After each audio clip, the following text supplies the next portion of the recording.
ఈరోజు శ్యామల నవరాత్రిలో 4వ రోజు. ఈ పవిత్ర రోజున మనం పూజించే అమ్మవారి రూపం శ్రీ శ్యామలాదేవి. ఆమెనే మాతాంగి దేవిగా కూడా పిలుస్తారు.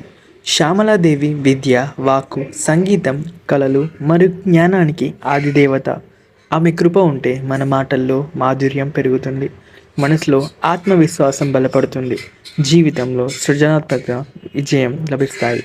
అమ్మవారు సాధారణంగా పచ్చని వర్ణంతో కమలపీఠంపై ఒక చేతిలో వీణను, మరో చేతిలో జపమాల లేదా పుస్తకాన్ని ధరించి అభయముద్రతో భక్తులకు ఆశీర్వాదం అందిస్తారు.